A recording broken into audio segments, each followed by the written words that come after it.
Namaskara, Krishna. Namaskara. Sorry that almost a month we could not. I mean, this particularly for the viewers.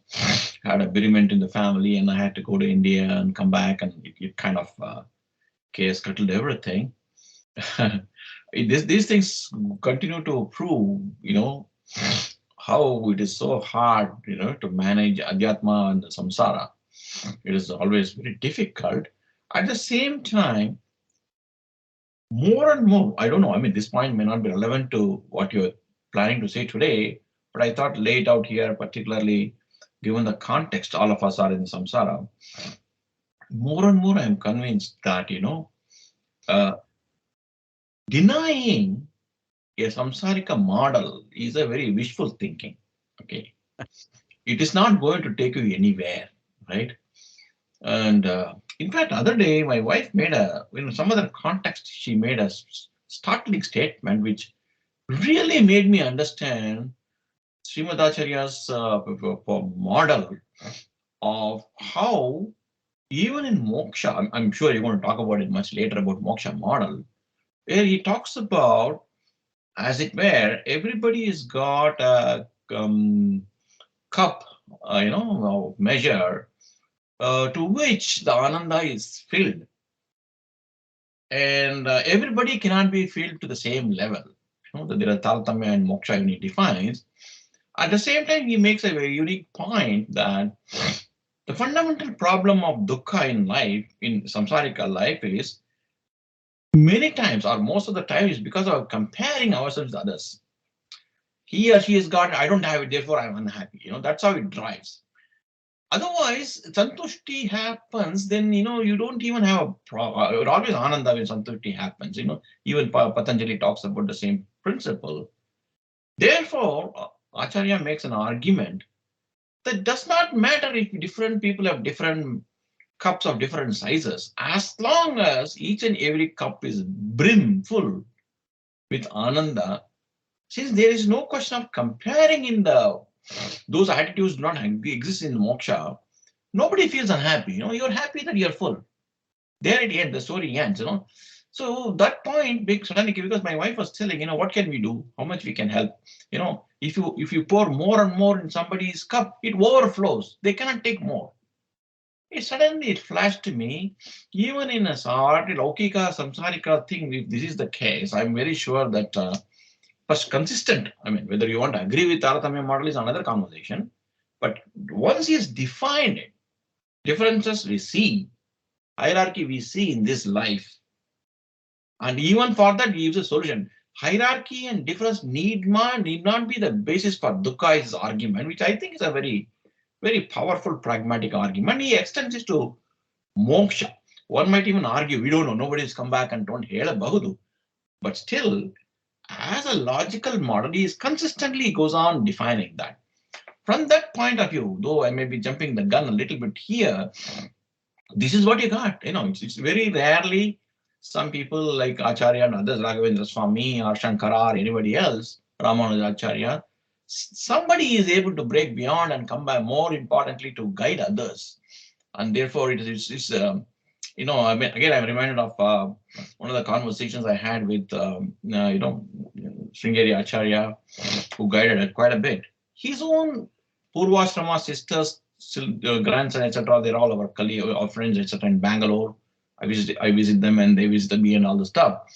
Even when once I was telling, I came this close, he could have waved his hand like a magic, completely eradicated all my Kama, Krodha, Moha, Lobha, and he made me his direct disciple, which he didn't do. He said, no, go. You come from a tradition. I'm happy you're coming and listening to me. Continue your tradition. He sent away. I feel used to bad about it. And his own sister's grandson tell me, what are you talking about? I'm much closer to him by relationship. Many times I've gone and told him, why don't you do the same magic, because you're given to so many others. He says, no, it's not possible. Every one of you come with what is given to you. What is important is you don't have to be like others. You have to be yourself, and in your path, you need to progress. That much I can help you. But if you think that, oh, you give for that particular person, you made like this, that is not in my power. No, I don't think even Ishvara will do it. Is what even Sri Hari Acharya used to say it. So Samsarika model, is some Lokika model is something which is a reality. We have to factor that. And for that, what works is the question. That is where I find, honestly speaking, though I have my own personal disagreements, or I won't say disagreements, I want to go expand Acharya's model into Shankara's model. I have zero disagreement with Acharya. Though I say that it's relevant, trying to talk about something and say, okay, everybody is same, but you can never achieve it. You have two choices to make. Well, I mean, I'm sure Advaitis will get angry if I say this. Everybody is same, but it's nearly impossible to achieve that. Everybody is not same, but you can never feel the difference. If two arguments are given, the second argument of which I would like to paraphrase you with Acharya's argument that everybody is different, but that need not be the basis for any dukkha or anything. Your measure of cup is completely full if you follow certain things. It's a much more pragmatic and light, easy to follow method, and I get more and more convinced. Of course, I understand that you establish very logically why accepting a set of books as the pramana is so important. That's why you spend quite a bit of time, because particularly in those cases where we discuss things which are beyond the senses, we have to rely upon Sabda Pramana, willy-nilly, or perforce, or whichever language you want to use.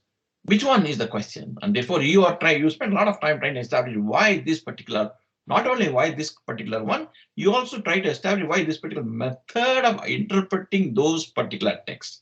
These two things you establish quite a bit, and therefore ontology, or the building blocks of trying to understand the universe, our relationship, Ishvara, our relationship, etc., is to be a logical extension of using the right way of interpreting right set of texts. That is the argument you're trying to make.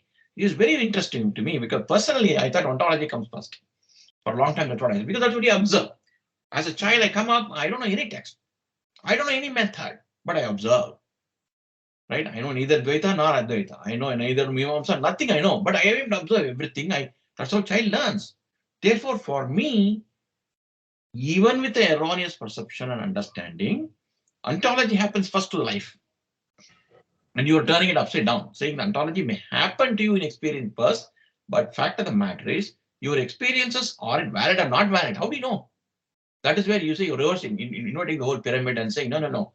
The be that as may, that you pick up signals from childhood, all kind of signals, time has come now for you to understand how do you interpret it? How do you understand it? More importantly, how do you use that particular understanding to help you achieve the happiness here and happiness thereafter?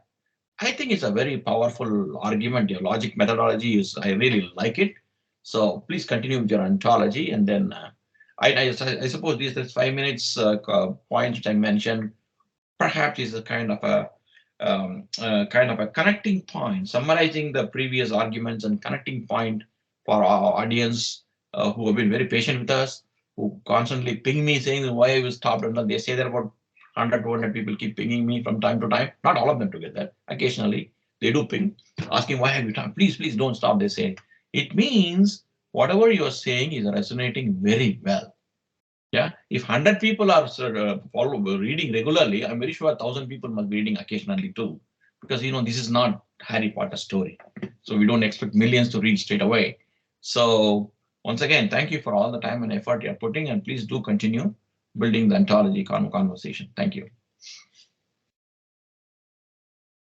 Shri Gurubhyo Namaha Hari Om. Narasimha Akhilagyana Matadvanta Divakarah Jayatyamita Sajnana Sughashakti Payonidhi Abhramam Bhangarahitam Ajadam Vimalam Sada Ananda Theertha Muni Bhaje Tapatrayapaham Apadam Audiparyantam Gurunam Akritim Smaret Tena Vignaha Pranashyanti Siddhyanti Cha Manorathaha. Shri Gurubhyo Namaha Hari Om. So I think it's been quite a while. So just to summarize, I think you did quite a bit of that. We looked at first the epistemology, which is to basically say, how do we know whatever we know? Then we came to ontology. One of the other things I would just like to add one small point to whatever you said.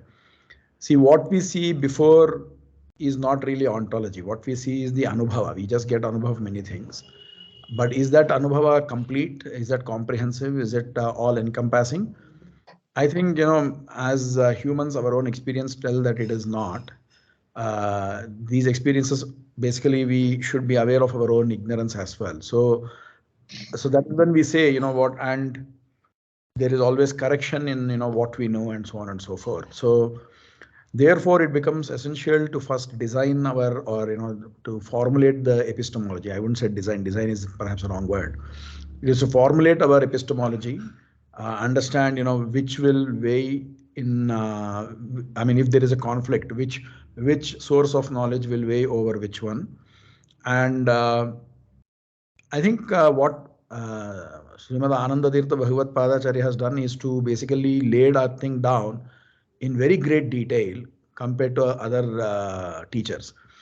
For example, in Advaita also, right, at a very high level, Shankaracharya does say this thing, right? A thousand shrutis cannot make fire cold, or something like that, right? So he's basically acknowledging the fact that Pratyaksha has a particular scope, Agama has, the Shruti has a particular scope, and you cannot, in the realm of whatever is experienced through our senses, right? This holds primacy over or this is more important. Uh, this is stronger compared to the Shruti, if at all it says anything else. So what Acharya has done that thing is to take that thing even further. He says not only that Pratyaksha and this is a simpler one, right? Pratyaksha and Shruti, for example, if for example a Shruti is telling right now that there is an elephant in front of me, right? Obviously that is wrong. Because Pratyaksha is telling me. Now, do I believe Shruti or do I believe my Pratyaksha, which tells that there is no elephant in front of me?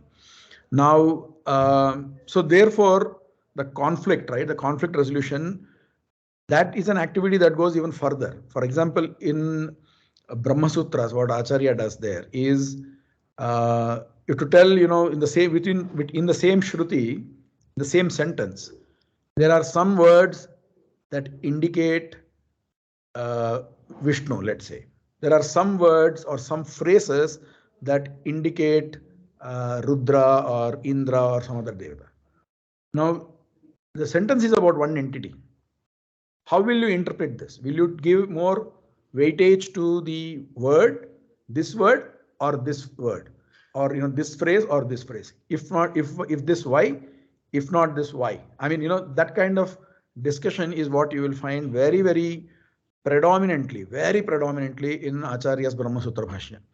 And it is not to that level of detail is not there in other Sutra Bhashyas. I have gone through them to some extent. I wouldn't say I have read them completely, but it is that discussion is not there. In fact, for example, take this thing about Tatparya Linga in Brahma Sutras, right? Upakrama, Upasamhara and all these things. You will find that the post Shankaran authors, which is basically after Shankaracharya, whoever came, they have contributed on that front.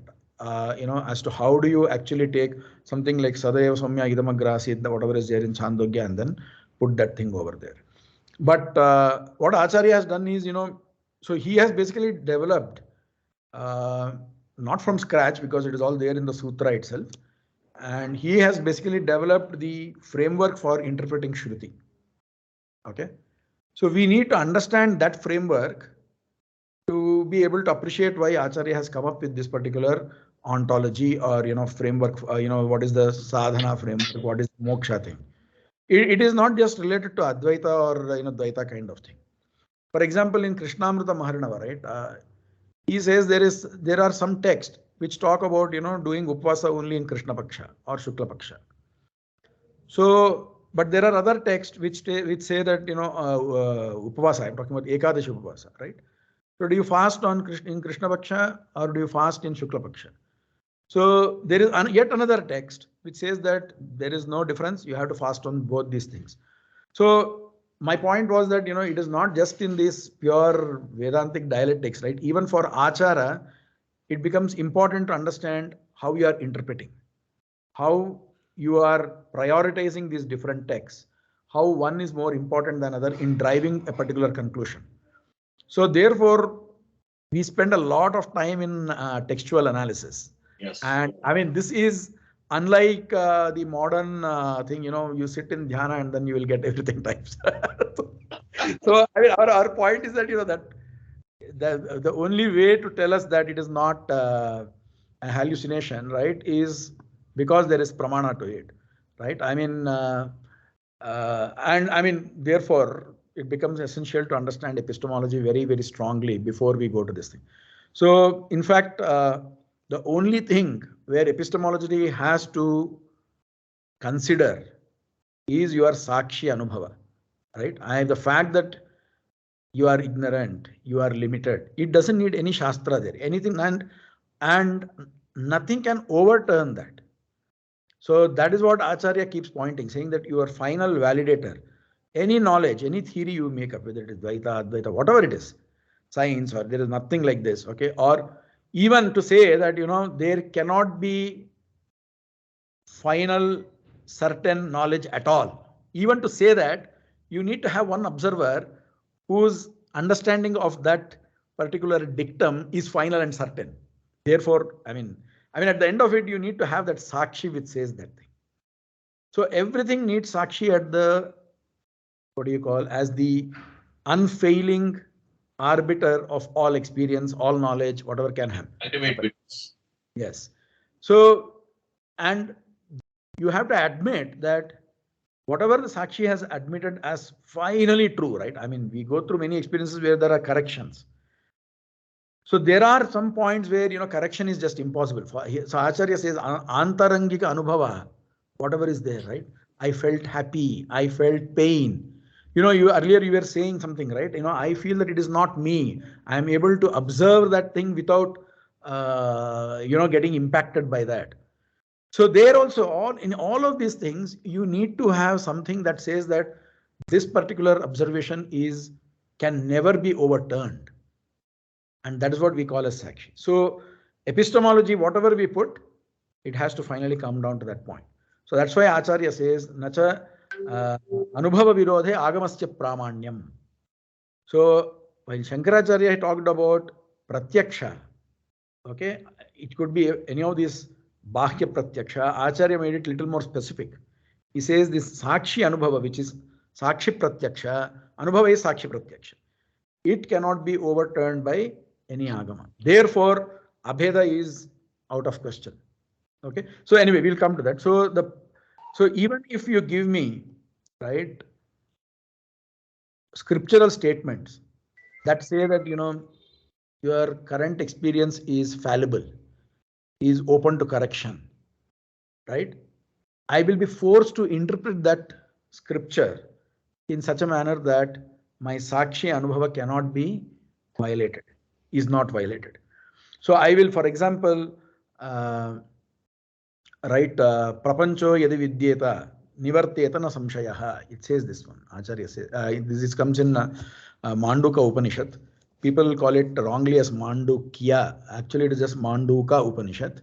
And again, there is some controversy about whether it is purely Gaudapada's creation versus only Dvaitins seem to think that it is an Upanishad. So what kind of drama is this, right? You take an avowedly Advaitic text and then you are marking it as an Upanishad, and then you are trying to give a Dvaitic interpretation on top of that, right?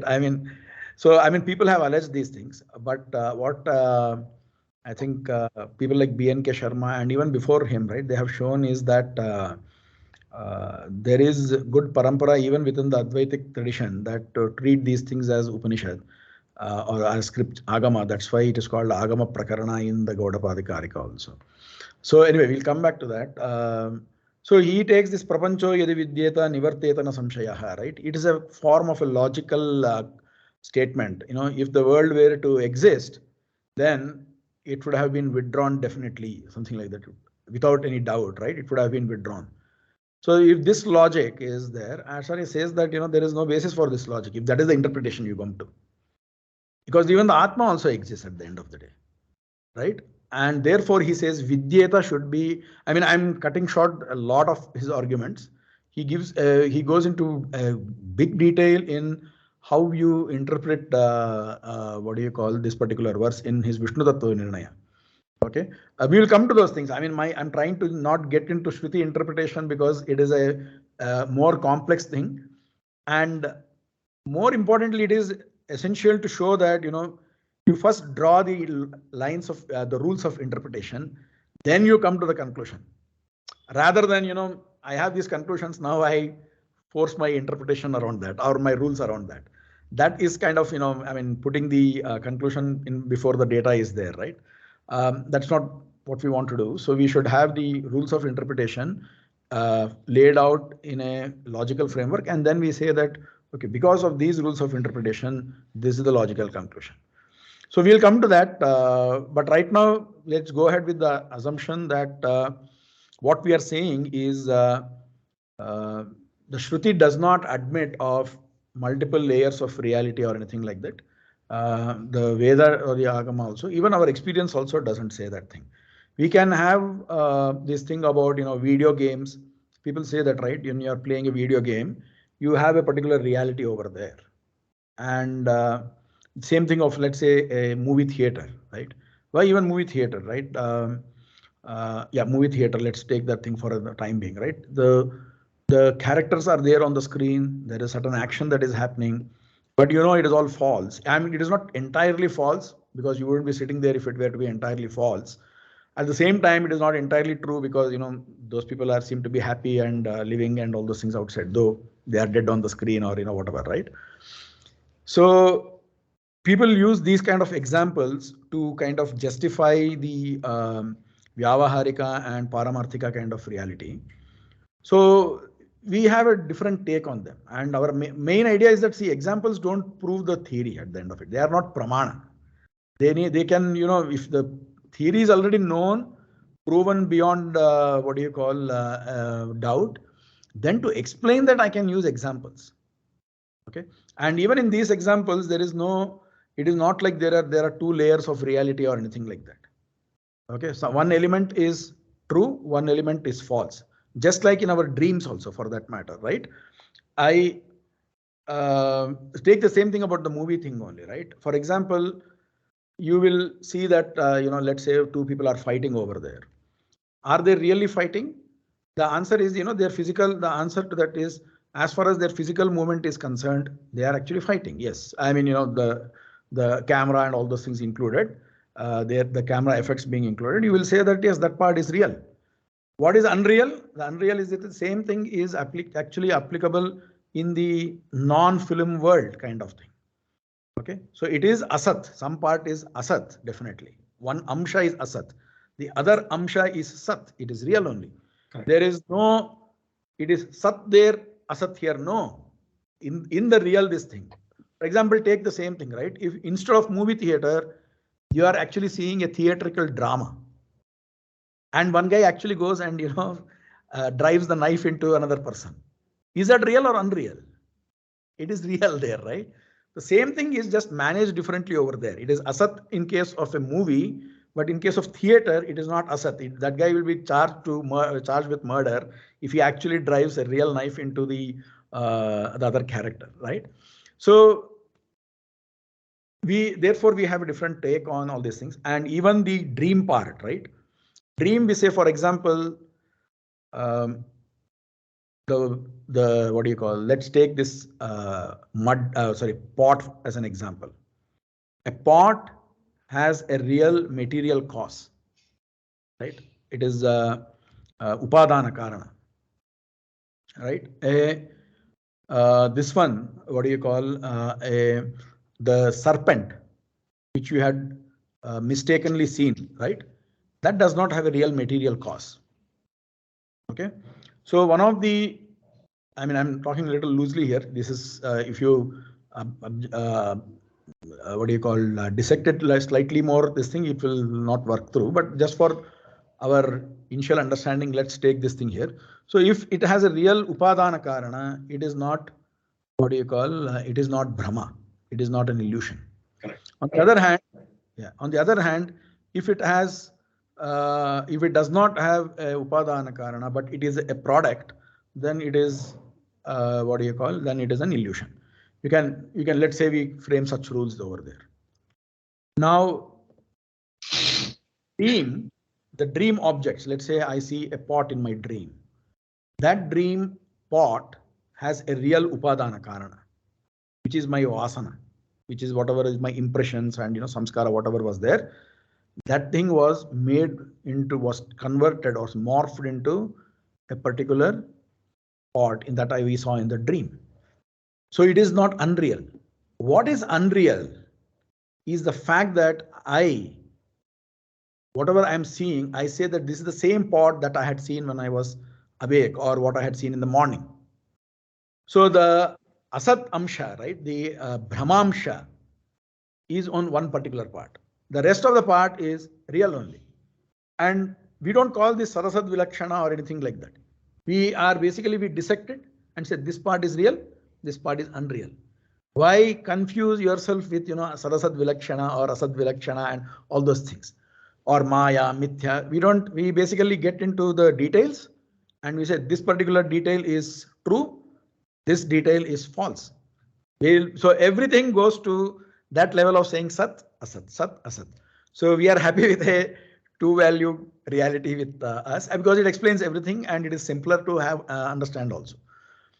There is a lot of discussion on this whether asat do we really need a three scale or three layered reality kind of thing. I'm sure Nyayamrita, Advaita Siddhi, these works are there to examine these concepts. And it would be unfair of me for either side to tell that to put it in the way I have just put it. But this is broadly the case that we think that sadasad vilakshana, whatever the Advaitins say, what this is from Vyavaharika perspective, they kind of take it for granted that everybody accepts these three-layered reality. I ask a question here? Yeah, please. See, hearing you explain, I don't honestly find a big difference between what Dvaitins are trying to do or Advaitins trying to do. See, Advaitins are taking what they call as our short conversation, saying, okay, there are three layers of reality. Okay, Paramartha, Vyavaharika, Pratipadika. Wholesome decision they gave. And you're doing the same thing, excepting calling by different, by saying that some element is unreal, whereas some element of the same thing is real. In other words, the same entity has element which is unreal, element which is real. Then it leads to the question. I'm very sure I am without. The same cognition has some part which is true. Yeah, same I mean, if you treat cognition of a part in a dream as an entity, you're saying some part of that aspects is real, some part. I'm very sure Nyayamrita will dissect it to the threeness to bear.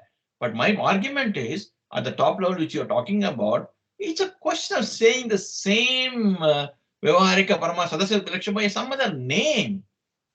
This is the constant criticism I have on many elements of Advaita philosophy. It rebrands it. No, there is a difference there. There is a difference here. See, according to Advaita's Paramartha, I think I had shown this thing in one of my previous slides also. Paramarthika, there is only one real, okay, which is Sat, right? Which is Abadhyam Sat is there. Vyavaharika, for example, Ghata, whatever pot, laptop, whatever we are seeing, all of that is Vyavaharika Sat according to Advaita. In our situation, they are all Paramarthika Sat only. They are Sat only. There is nothing like Paramarthika and Vyavaharika. There is only there is Sat and Asat. So we are all putting it in the same level as Brahman. Okay, that is what Nyayamrita says. He says that yatha Brahmana Satyatvam, tatha Jagataha api. So we are putting both of them in the same class or same category when it comes to Satyatva. So it is not a nominal difference. It is not names difference. Hold on. Did I hear you say that you want to treat everything as Brahman? Did I hear you right? No, you got it wrong. I am not saying everything as Brahman. We are saying whatever Brahman's reality is, it is at the same level that other objects also have their reality. In your Advaita, for example, Brahman is Paramarthika. I'm just showing it in top and down to show that there is some level difference. But I mean, just to make it a little more dramatic, but I hope you guess the point, right? Brahman is here, your Ghata and all those things are here. What we are saying is both of them are here. So it is a significant difference. And for example, Brahma is Nishkriya. So anything that is complete Sat, fully Sat, is Nishkriya. It is incapable of action. Whereas what we are saying is anything that is Sat is something that is Arthakriyakari, that is capable of producing an effect. Okay, real water can quench my thirst. Okay, so both of them are here. So I mean, it is not nominal thing, it is not that. So basically, and we are going between real and unreal.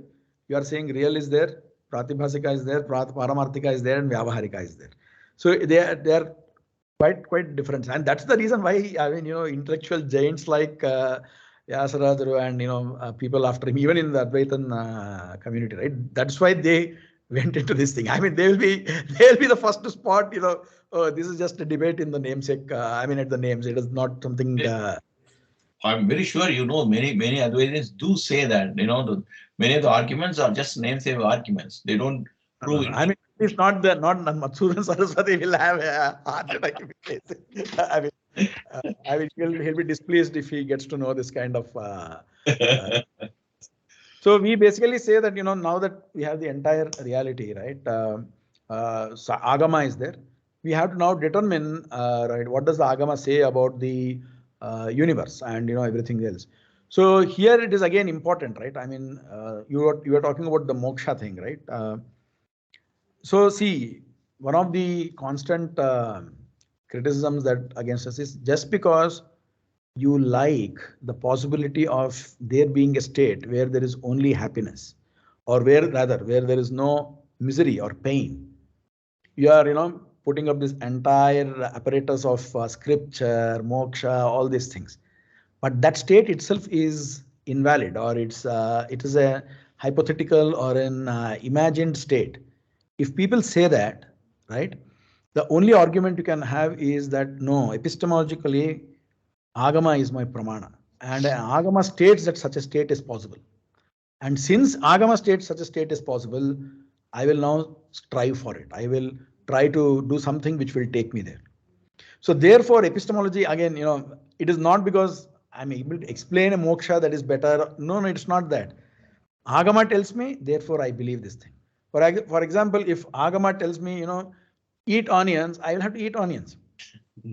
I mean, it doesn't say, that's a different thing. But my point is that Agama is the final nirnayaka, right? Final validator in saying, do this, don't do this. Brahmana, for example, it says, what? Panchadushtam cha varjayat. When you are eating something, do not eat these 5 dushta panchakam cha varjayat. Okay. So even if something that reminds you of meat, for example, a Brahmana needs to avoid, other people don't need to. Okay. Acharya points about this thing in Bhagavata Tatparya Nirnaya. Okay.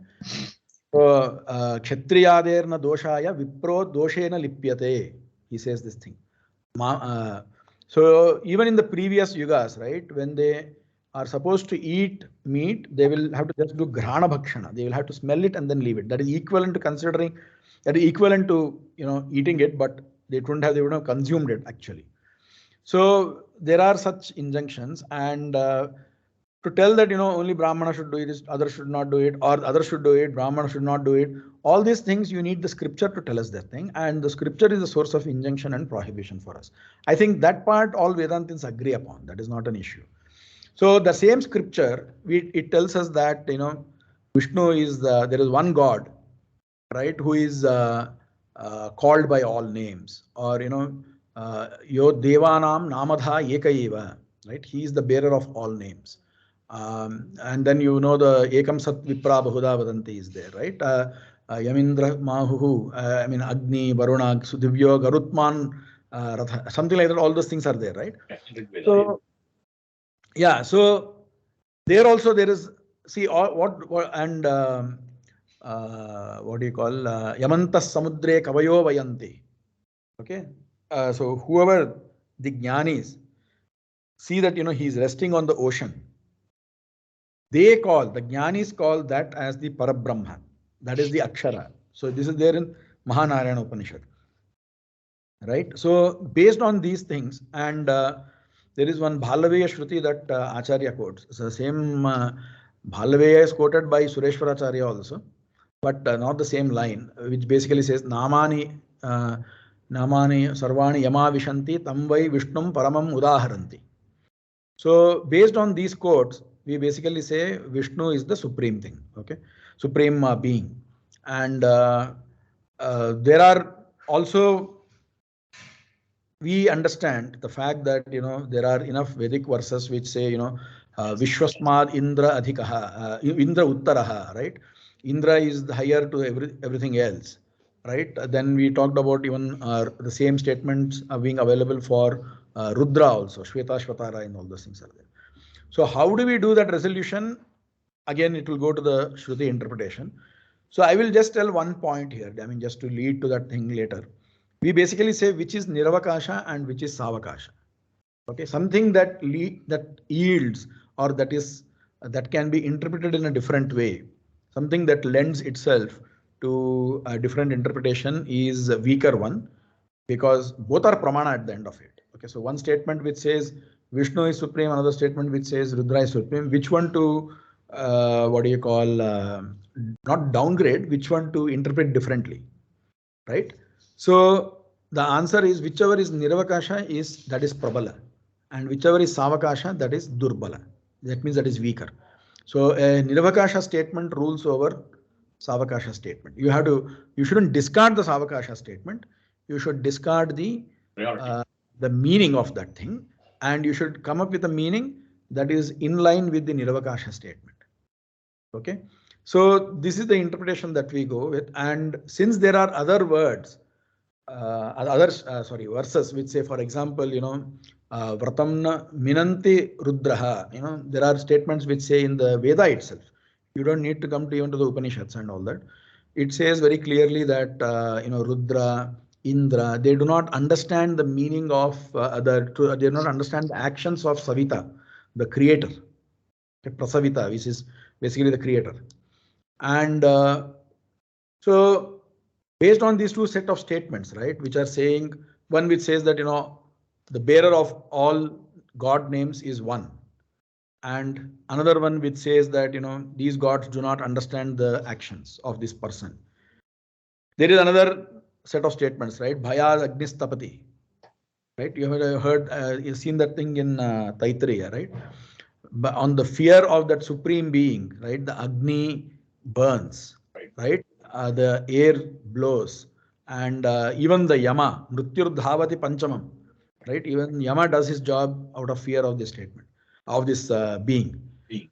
So those statements cannot make, how do you reconcile them? If all gods were him, then you cannot explain this fear, ignorance of another person's actions, and so on and so forth. So based on this, you establish the fact that this is Niravakasha. Bhaya and all those things cannot be explained in any other way. You'll have to say it's a drama. That is one possibility. Then then you're basically undermining the whole the main force of that statement itself, right?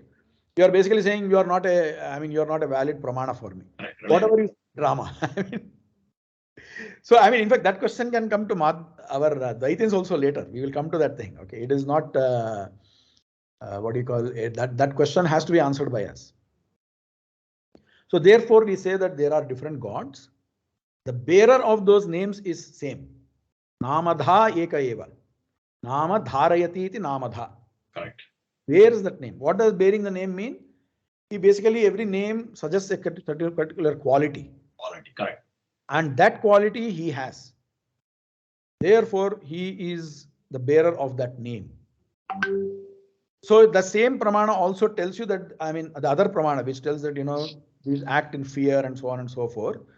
That also very clearly tells you that there are other beings, right? So other beings who have the same name, which means that they also have those qualities, but they are subservient to him, because bhayad agnis tapati. You cannot explain fear and all those things. So the statements which talk about fear, ignorance, being under control, they are all Niravakasha. Adityam antaro yamayati. Whoever sits within Aditya and then controls him. Yam adityo na veda. whom Aditya does not know. Okay? Yeshate antaryami amrutaha. Something like that is how the statement comes there. Such is the nature of antaryami, and he is immortal. Correct. Right? So which means that Aditya is not that.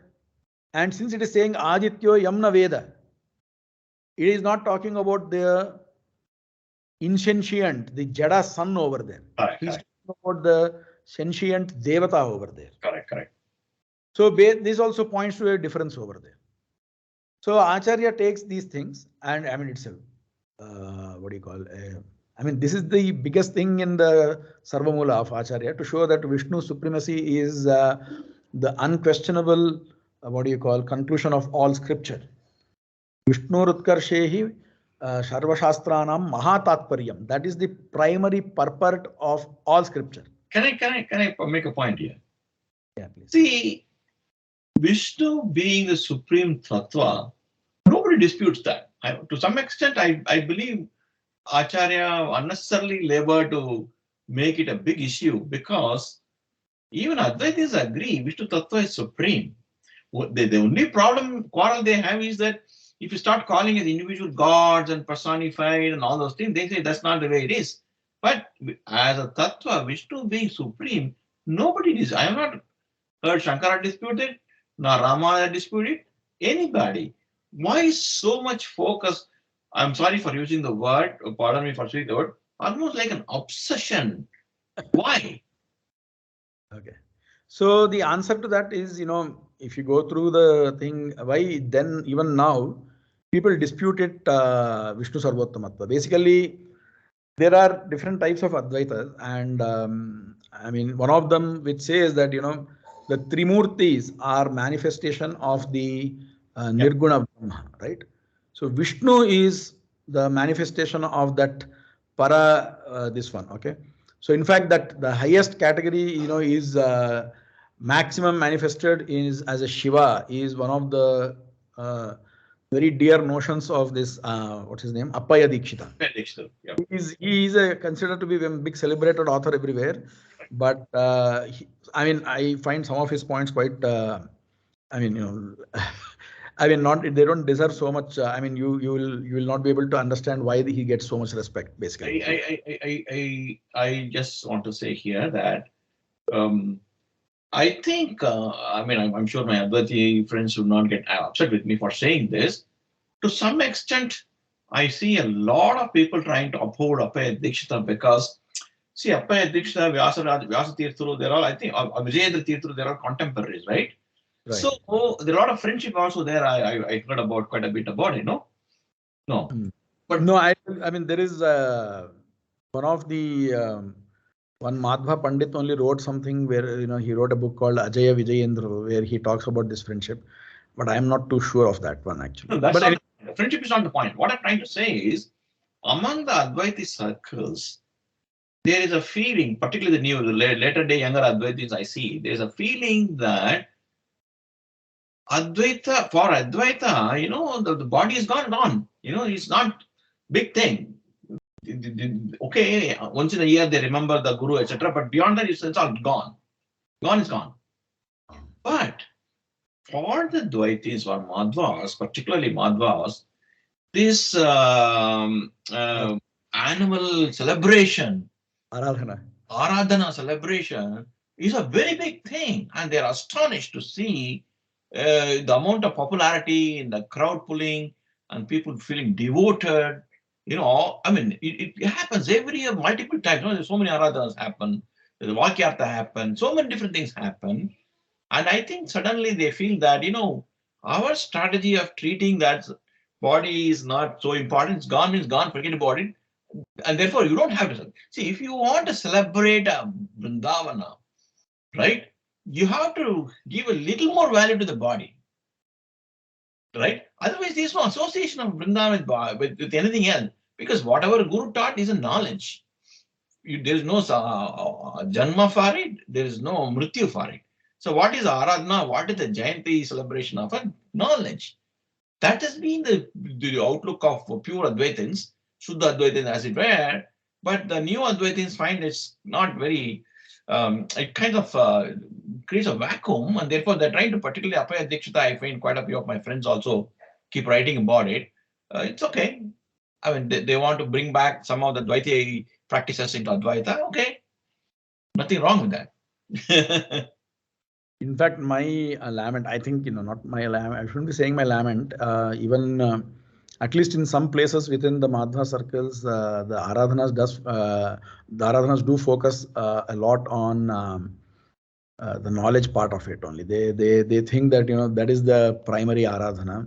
I mean, putting flowers and all those things is meant for the people who need that feel for connection. But the main connection, the main way to celebrate a saint is through his works, and that is why there is a lot of activity that focuses on that.